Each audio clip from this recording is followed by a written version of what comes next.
WWE Money to Make is inching closer and closer. It's almost right in our face. We're almost able to reach out, touch it, or at least tickle it under the balls, tickle it under the taint, and get ready to get it so goddamn excited it explodes all over our goddamn face in an orgy of excitement. You're welcome for that image. I don't know what I'm goddamn on about. But nevertheless, WWE talents, officials, employees, whatever title you want to give them, they're ready to go over to the UK for a frothing at the mouth crowd that will just be ready to boo whoever they don't like. Likely Dominic and a few others, and they're going to be very defiant and absolutely just make the show 1,000% better than it would be in front of most American audiences, even though some crowds have been pretty goddamn good. But international pay-per-views, man, I can't wait. The crowd is going to be great. And boy, the card is taking shape. Qualifiers all over the goddamn place. And after tonight, we're probably going to get a mixed tag match that I don't want to fucking see because, oh, god damn it, it may possibly involve one of the worst participants that has ever decided to enter a wrestling ring. Somebody that actually makes Sable look competent by comparison, but more on that later if it actually happens. But if it does, oh boy, you are going to hear about it. And I'm still going to watch because I'm a wrestling fan. I'll just be frustrated while I do that. Anyway, I'm John Renton with my review of WWE Raw from Hartford, Connecticut. Graham, Alexis, hope you had a great goddamn time, provided that that intro didn't gross you out. You guys are there. And Graham, so happy for your success. So happy for you and Alexis. Keep on being awesome, both of you. So, whoa. The secondary champion, Seth Pheasant Rollins, is in the ring. He's skinned a disco ball or 5. He's happy to be the secondary champion.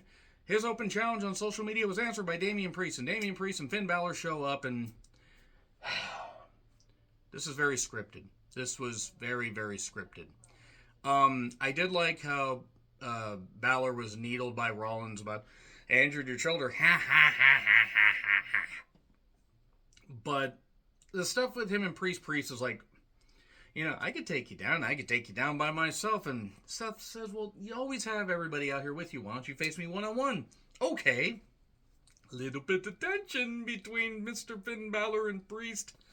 The big man and the small Irish man that's not quite as small as J.D. McTuna, the Easter Island statue that he is. But we're getting tension. Oh, no. So there we go. We didn't get to Becky Lynch against Sonya Deville with Chelsea. Money to Make qualifier match. Okay. I know that Sonya had a rough patch. You know, something very scary happened to her about 3 years ago. And she was never the greatest in the ring, but I thought she had potential. I don't think she's cut out to be in the ring. She's not awful, but she's, for how long she's been in the company, no. Becky was having to basically use smoke and mirrors, more on him in a little bit, where she was having to just do everything she could.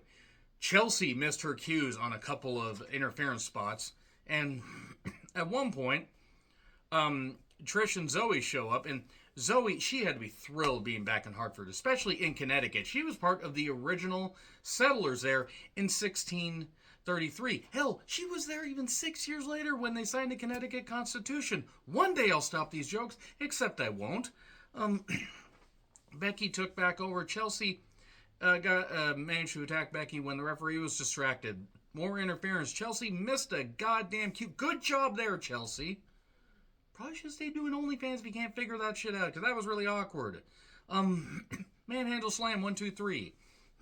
Becky is going to end up losing a chance at the Money in the Bank briefcase thanks to Trish and Zoe. More on her later.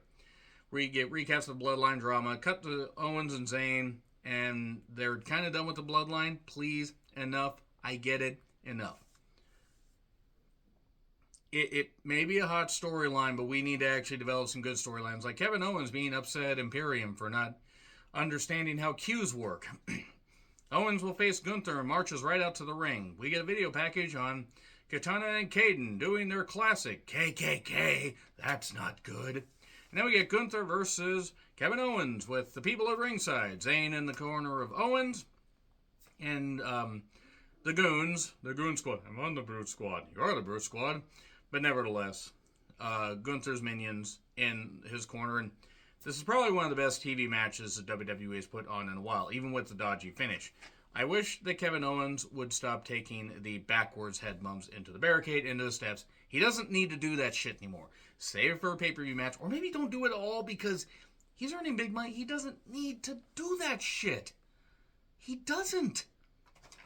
This is probably the last contract he's going to end up signing as far as being a talent, and he'll probably retire and be a commentator in WWE. It's just Gunther targets the neck. Gunther just basically has his way with Kevin Owens, trying to establish the right amount of dominance. Okay, I'm done. I'm done doing that. Gets a nice Boston Crab, actually done well. Good Boston Crab spot.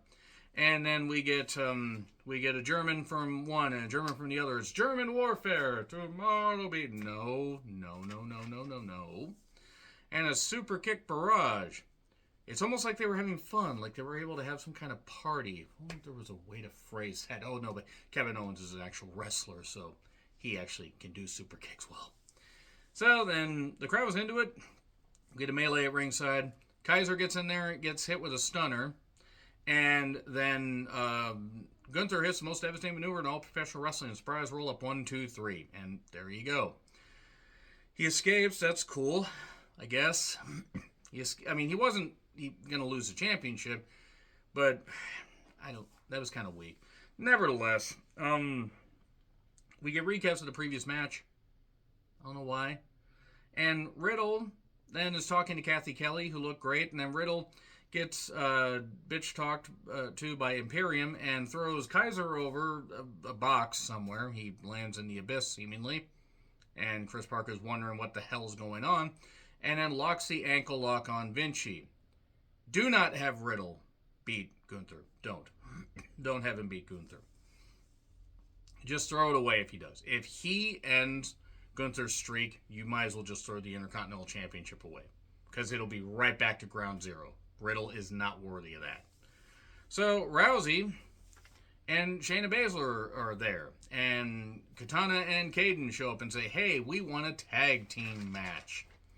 So yeah, Rousey and Shayna against Kayden and Katana, and Rousey in Connecticut, near Noontown.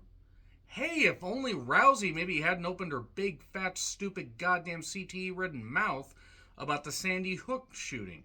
And by the way, if you are one of the people that believes, like Ronda Rousey believes, anything about hoaxes, you're a moron. You're a goddamn moron. You're a piece of shit. And quite frankly, I hope that Ronda Rousey's kid grows up to be smarter than her. That's not saying much, though. But Rousey, she could outbox Floyd Mayweather. The only thing she could beat Floyd Mayweather in is a goddamn spelling contest or a reading contest, a reading competition, because we all know Floyd can't read either. Rousey deserves every bit of ridicule she gets, and she married a goddamn abuser. So as far as I'm concerned, Rousey, despite her lack of effort in the ring, is actually just a really, really bad person. A really bad person. We want to elevate the tag team championships. Fine. Get Shayna another partner. Shayna and Nia Jax were a better team. Do you know how bad you have to be? How hard you have to make me just turn away from you to make me even throw a little bit of praise against Miss Superior Immune System Nia Jax? Anyway, I think I figured out why Rousey talked down to Kayden and Katana. Probably because she confused them with elementary school students. But don't worry. She would never shoot on them because she would instantly deny any shooting took place. I was really glad when she got her ass beat in her last few UFC fights. I kind of wish she'd gotten CTE. Nevertheless, no one cared. Like, there were a few pops for a couple moves. Nobody generally cared. This wasn't very good. I'm sorry, it just wasn't. I don't think... Kayden and Katana are fine. I don't think they're great. Rousey, was going and flowing around like, just... like she was in goddamn ice cream or quicksand or something, or she was frozen a block of ice. I don't get it. She was not motivated at all. This bringing back Rousey was a mistake, a real big mistake. So anyway, Shayna scissors Kayden and gets the victory. And then Ricochet is backstage. Here comes Bronson, and then here comes Nakamura. And Nakamura and Ricochet are going to have a match. But first, the Johnny Gargano story is just beginning. Boy, Between this and his, airheaded wife liking fairy winks, his fairy tales are real. God, I just really wish that they were both taken to Neverland so I never had to watch them again. Ricochet took on Nakamura. In a match, it was fine. And then here comes Bronson and interrupted it, beat them up, and hit the tsunami on Ricochet.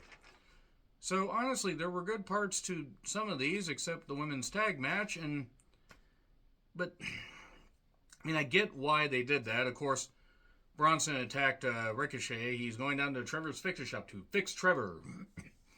And then Alpha Academy and Maxine are there, talking about Viking literature. It was at this point that I wished that maybe Vince McMahon would take over creative again. Apparently, they implied that Maxine and Valhalla are going to have a match. Let's just chalk that up as the worst WWE match of the year. Let's just do that. Worst WWE match of the year, by the way. So anyway, Miz TV with Mr. Phony Rhodes.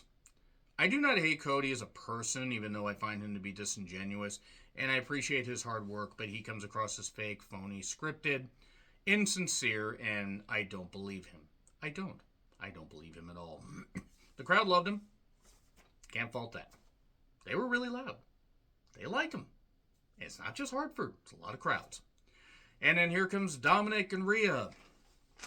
And I noted at this point that this show is now pinned under an 18-wheeler and being dragged across the pavement as sparks and rubble continue to flake off of it.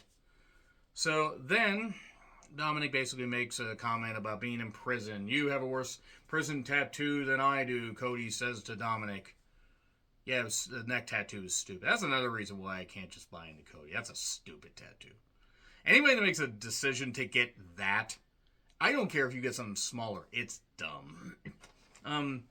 He talks about him being a terrible father, Dominic does, and then slaps him, and then Rhea gets in his way. And he won't slap Rhea. And then Brandy tweeted out that she will. You stay the fuck away. You stay away from wrestling. You do not deserve to be in a goddamn wrestling ring. Anytime Brandy wrestled or breathed on a wrestling program, it was embarrassing for professional wrestling. Besides the open mic night, bitch. Besides that was hilarious because it was so bad. Name one thing she has done on a wrestling program as far as an on-screen performer that was good. Because she can't work. Her kid, straight out of the womb, probably could have worked better than her. But, God, they're going to lead to a mixed tag match of Money in the Bank. And that's going to suck. Because Brandy sucks. Because she never belonged in the ring. She's only there because of who she married. Flip it. And if Brandy was the talent and Cody was riding her coattails as it were, then I'd say the same thing. So, then we get Natty versus Zoe in a Money in the Bank qualifier. Zoe is tied in with the Hearts because she actually was there when Paul Bosch introduced Stu to Helen. She actually was there for Paul Bosch's birth. Hell, she was there to witness Paul Bosch in the ring and then got to see him start as an announcer on Houston Wrestling Television. I mean, it's a miracle. It's a goddamn miracle. There are people that are very confused as to why I started doing this. And I don't even really know why I started doing this, but it's fun. Yeah, it's fun. No one cared. No one cared about this. Poor Natty. Poor Natty. Zoe can work. I don't care about Zoe, though. Zoe, screaming in agony because she was hoping her fellow Colonial members were going to be there to cheer her at ringside, but they don't have the amount of immortality, apparently, as she does. She did win. Yeah, that finish isn't really something a lot of people want to take, but nevertheless. So Zoe wins. She's in Money in the Bank. Is it really a good idea to put somebody that was around when the ancient pharaohs were alive in a ladder match? We'll see.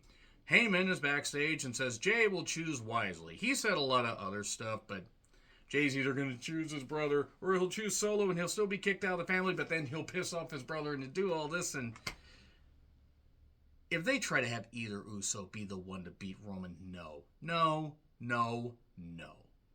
Have the Usos in the tag division. I'm not going to buy it. I'm not saying that people won't, and there's nothing wrong with you if you buy it, but I don't. And I don't know if the vast majority of fans would. Anyway, Indus beat up Cedric and Shelton. The match never started. Just release Cedric and Shelton. Let him go somewhere, please. You have two premier talents. Cedric, who's really good. Shelton, who's in his mid-40s and can still go. But no, you have these two goofs that really, quite frankly, were not that great in NXT, and now they're doing this. Priest and Rollins, by the way, with secondary championship match, there was 20 minutes between the end of the women's match and the beginning of this. Now, it was high-level work. Priest was using his size to take over on Rollins at times. We go 1 minute to the break. He's here with the intention of deep-throating Seth Rollins. And then we get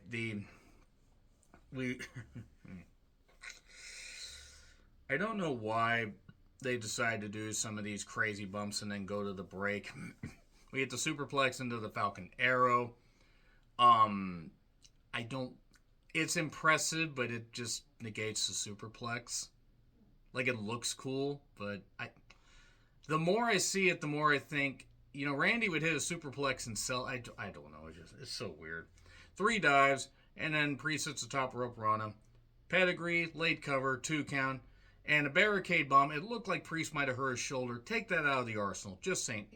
I'm not even saying Seth intentionally hurt anybody. I'm not saying that. Just take it out. Take it out, please. And then Balor gets involved, gets kicked, and Priest is like, what the hell are you doing here? And then eventually stomp 1, 2, 3. There you go. That's the end of that. It wasn't a bad show. It was a fine ending. There was a good story arc throughout. There were a few other good things. And then the idea of a mixed tag match where Brandy fucking Rhodes thinks that she deserves to be on a goddamn wrestling show again? No. It may not happen, but I have a weird feeling it will, because since she tweeted... Jesus Christ. That being said, let's see what happens with Money in the Bank.